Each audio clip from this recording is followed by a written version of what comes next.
रात भर जाग कर जीत की तैयारी करता हूँ, रात भर जाग कर जीत की तैयारी करता हूँ। सुबह कुछ लोग 10 घंटे की नींद लेकर ज्ञान बांटने आ जाते हैं कि भाई तुमसे नहीं होगा। क्या कहूँ उस बेचारे को, क्या कहूँ उस बेचारे को। हेलो फ्रेंड्स, आपका स्वागत है हमारी यूट्यूब चैनल स्टडी हार्ड पर। हम लेकर आए हैं आपके लिए आज एक ऐसा टॉपिक जो आपके अंदर एक जोश भर देगा, जो क्लास 12 से केमिस्ट्री के अंदर से उपसहसयोजी यौगिकों का आईयूपीएसी नामकरण सीखेंगे, जो बहुत ही इंपॉर्टेंट और जोश भर देने वाला वीडियो होने वाला है। तो वीडियो को अंत तक देखना। तो बिना टाइम वेस्ट किए हुए चलो हम वीडियो को स्टार्ट करते हैं। तो आज हम सीखेंगे उपसहसयोजी यौगिकों का आईयूपीएसी नामकरण। इसके लिए आपको सबसे पहले यह समझना होगा कि केंद्रीय आयन क्या होता है। मैं आपको बताऊंगा केंद्रीय आयन क्या होता है। जो हमारा कोबाल्ट होता है, ये केंद्रीय आयन होता है। केंद्रीय आयन वह होता है जो इलेक्ट्रॉनों को ग्रहण करता है। हमारा कोबाल्ट है वो इलेक्ट्रॉन को ग्रहण करता है। और फिर हमें लिगेंड की जरूरत पड़ेगी। लिगेंड क्या है? NH3 है, वो यहाँ पे हमारा लिगेंड है। लिगेंड वह होता है जो इलेक्ट्रॉन का दान करता है। ये हमारा लिगेंड है जो इलेक्ट्रॉन का दान करता है। और ये हमारा रिनाइन है, और ये हमारा धनाइन है, और ये रिनाइन है। यहाँ पे भी ऐसी हमारा F ही है, वो केंद्रीय आयन है।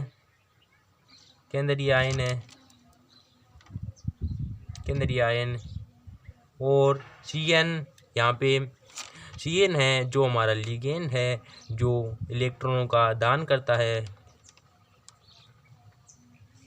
ये हमारा लिगेंड है। तो आज आपने सीख लिया केंद्रीय आयन वह होता है जो इलेक्ट्रॉनों को ग्रहण करता है, और लिगेंड वह होता है जो इलेक्ट्रॉनों को दान करता है। तो आपको सिर्फ इनकी जरूरत पड़ेगी। तो अब हम सबसे पहले हमें उपसहसयोजी यौगिकों का आईयूपीएसी नामकरण सीखने के लिए हमें कुछ नियमों का पालन करना पड़ेगा। वो नियम हम पढ़ेंगे। सबसे पहले हमें यह देखना पड़ेगा कि ये जो हमारा सूत्र है, या ये हमारा धनायन है या ऋणायन है। हमें सबसे पहले यह सीखना पड़ेगा ये हमारा धनायन है या ऋणायन है। यह हमें कैसे पता चलेगा कि ये हमारा धनायन है या ऋणायन है। इसके लिए देखो, हमारा Cl है वो माइनस है। जैसे हमारा कोई तत्व है क्लोरीन, पोटेशियम, Cn, जिस प्रकार पोटेशियम, साइनो आदि, जो यदि हमारे ये होता है गुरु कोष्ठक के बाद मिलता है, जो क्लोरीन, पोटेशियम, ये यदि गुरु कोष्ठक के बाद मिलता है तो वह धनायन होता है। यदि गुरु कोष्ठक से पहले, जैसे K4 है, यहाँ पे Cl भी आ सकता है, ये हमें पहले मिल जाए तो ये हमारा ऋणात्मक होता है। तो इसके अंदर हमें देखो, यदि हमें धनायन, सबसे पहले हमें यह देखना है कि धनायन या ऋणायन। यदि हमें पता चल जाए हमारा धनायन है, तो धनायन के अंदर हमारा गुरु कोष्ठक है वो धनायन के अंदर होगा। ये है, उसे गुरु कोष्ठक कहते हैं। गुरु कोष्ठक, इसे हम गुरु कोष्ठक कहते हैं। अब इसके बाद हमें क्या करना है? गुरु कोष्ठक को हल करने के लिए हमें सबसे पहले इसके अंदर लिगेंड, जो हमारा लिगेंड है ये NH3, इसका नाम लिखना है। और उसके बाद हमें केंद्रीय परमाणु को लिखना है। केंद्रीय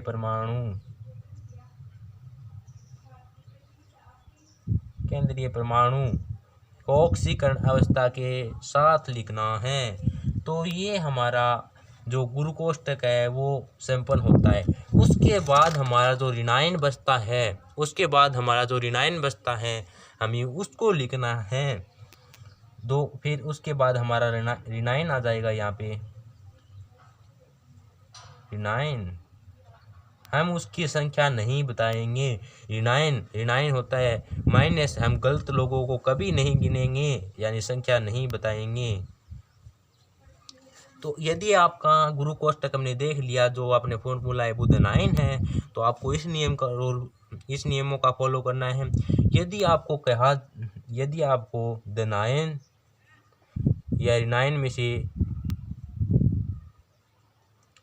आपको पता चल जाए, जिस प्रकार यहाँ पे हमारा पोटेशियम है वो पहले है गुरु कोष्ठक से, तो आपको पता चल गया कि ये जो रिनाइन है वो गलत लोग पहले आ गए हैं, तो हमारा ये फॉर्मूला है वो रिनाइन हो गया। तो अब हमारा जो गुरु कोष्ठक होगा वो रिनाइन के अंदर होगा, और लेकिन धनात्मक तो पहले ही आएगा। धनात्मक है तो हम उसको पहले लिख देंगे, लेकिन जो गुरु कोष्ठक है वो रिनाइन के अंदर होगा, और रिनाइन के अंदर हमें आपको पता है सबसे पहले लिगेंड को लिखना है,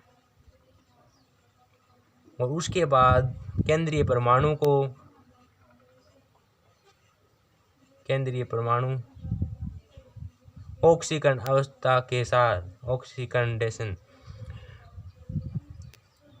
और यहाँ पे जो हमारा केंद्रीय परमाणु रिनाइन के अंदर है उसका नाम बदलेगा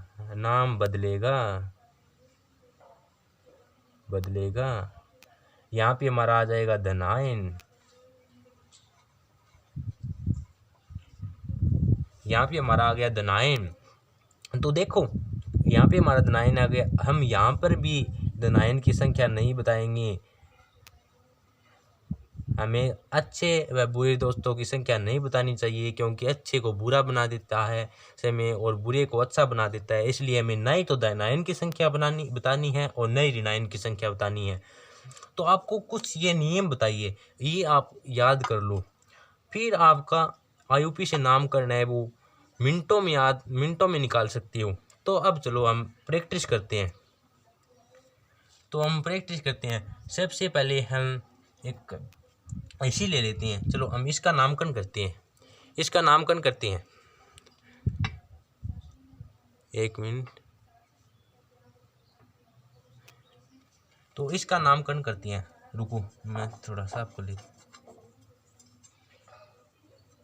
हमें इसका नामकरण करना है। तो देखो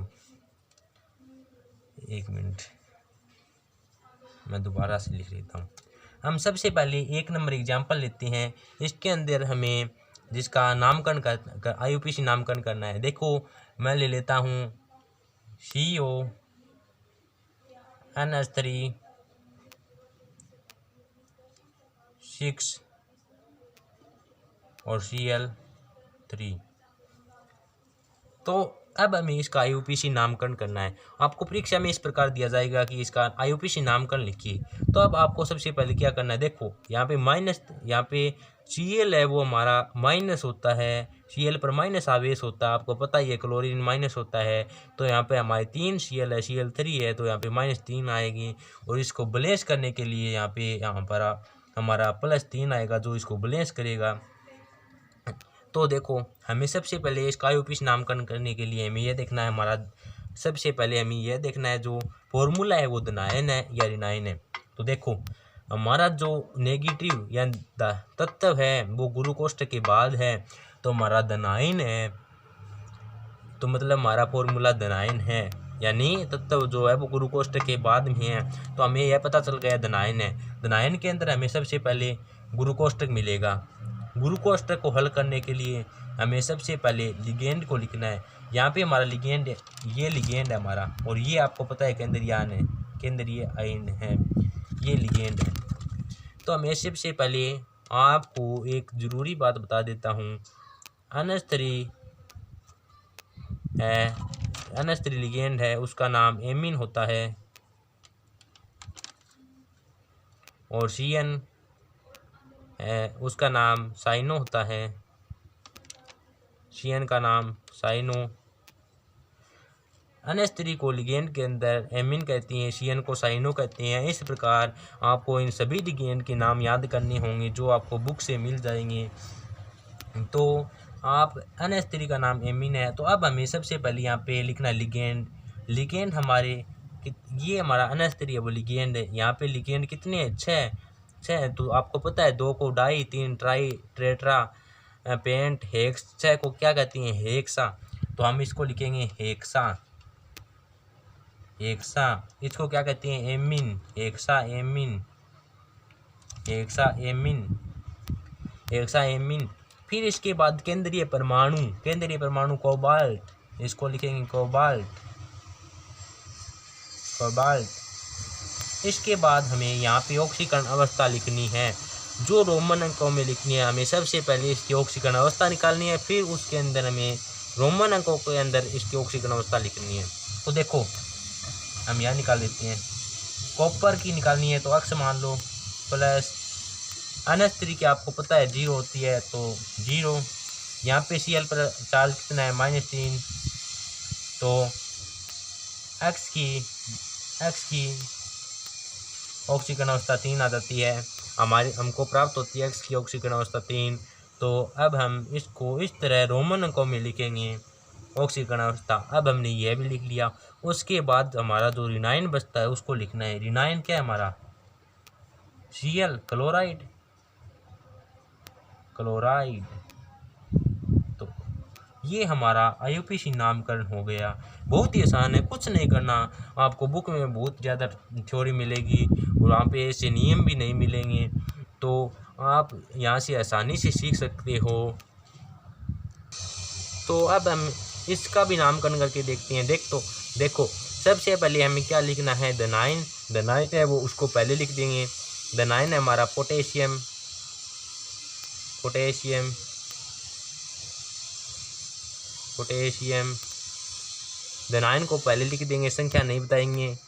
फिर लिखना है लिगेंड, लिगेंड हमारा CN, CN को क्या कहते हैं साइनो, साइनो नहीं, साइन हमारे CN है वो कितने अच्छा है, तो हम लिखेंगे हेक्सा साइनो, हेक्सा साइनो। उसके बाद लिखना है हमें केंद्रीय परमाणु, केंद्रीय परमाणु। तो केंद्रीय परमाणु हमारा F ही है, इसका नाम बदलेगा।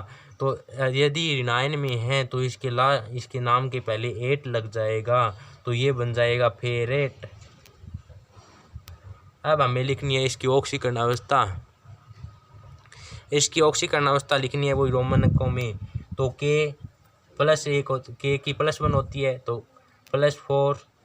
F की निकालनी है, x मान लेते हैं, प्लस CN की होती है -6, तो -6। तो यहाँ पे हमारे पास x की आ जाती है 2, x की ऑक्सीकरण अवस्था 2, तो हम इसी रोमन अंकों में लिख देते हैं। ये हमारा नामकरण हो गया। तो बहुत ही आसानी से हम यहाँ पे नामकरण सीख सकते हैं। दोस्तों यदि आपको ये वीडियो अच्छी लगी है तो लाइक करना, यदि चैनल पर नई हो तो सब्सक्राइब करना और अपने दोस्तों के पास भी शेयर करना। Thank you.